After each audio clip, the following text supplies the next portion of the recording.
हमारी कंपनी में एक व्यक्ति है जिसे मैं लाफिंग मैन कहता हूं। उसका नाम कूपर है और जब भी वह मुझे देखता है हंसने लगता है। हालांकि यह सिर्फ एक प्रसन्न हंसी नहीं है, ऐसा लगता है जैसे वह मौत तक हंस रहा है, अपनी हंसी रोकने के लिए संघर्ष कर रहा है।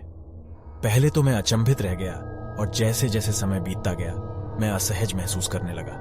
ऐसा इसलिए था क्योंकि वह मेरे करीब नहीं था और हमारी कभी गहरी बातचीत नहीं हुई थी। मैंने अपने आसपास के लोगों से इस पर चर्चा की, लेकिन अजीब बात है कि उन सभी ने एक ही बात कही, कूपर। मैंने उन्हें एक बार भी हंसते हुए नहीं देखा।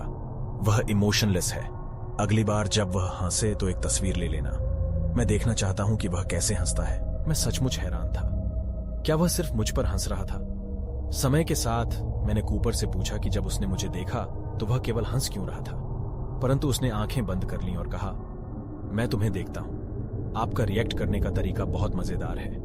उसने अपनी बाहें ऐसे घुमाई जैसे बेसबॉल का बल्ला घुमा रहा हो। मैंने उससे पूछा कि उसने क्या देखा, लेकिन उसने एक शब्द भी नहीं कहा। इससे मेरी रीढ़ में सिहरन दौड़ गई, लेकिन मैं कुछ नहीं कर सकता था।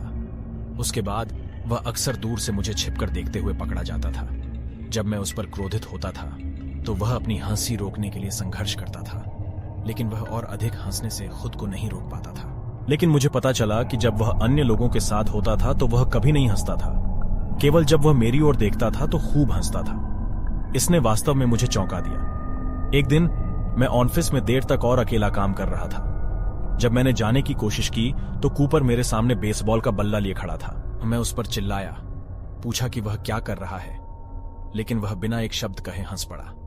वह धीरे धीरे मेरे पास आया। सांस लेने में कठिनाई हो रही थी क्योंकि वह बहुत जोर से हंस रहा था। फिर उसने मेरी ओर बेसबॉल का बल्ला घुमाया।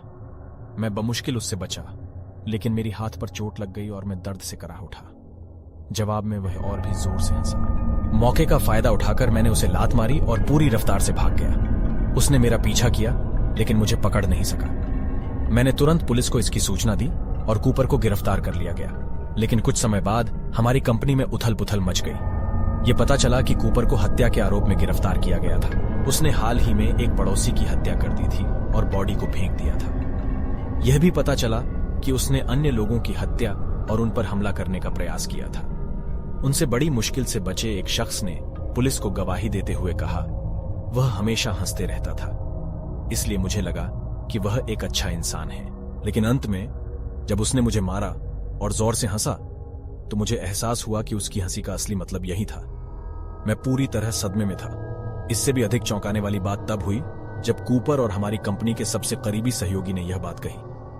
कूपर ने एक बार मुझसे कहा था कि उसे उन लोगों को देखकर हंसने की आदत है जिन्हें वह मारना चाहता है। उन्होंने कहा कि वह हंसे बिना नहीं रह सकते क्योंकि उस व्यक्ति को मारने की कल्पना करने से उसे बहुत अच्छा महसूस होता है। उस वक्त मुझे लगा कि यह सिर्फ एक मजाक है। मैंने कभी नहीं सोचा था कि यह वास्तविक हो सकता है। अब जब मैं पीछे सोचता हूं तो मुझे यह एहसास होता है कि मैं इतने समय तक उसके करीब था। सौभाग्य से वह मुझ पर कभी नहीं हंसा। मैं वास्तव में आभारी हूं, लेकिन मैं उसे हंसाने के लिए जबरदस्ती चुटकुले सुनाता था। अब इसके बारे में सोचने से मेरी रीढ़ में सिहरन पैदा हो जाती है। उसकी बातें सुनकर मेरा हृदय गीत गा उठा। वे सभी क्षण जब उसने मेरी ओर देखा और हंसा अचानक याद आ गए।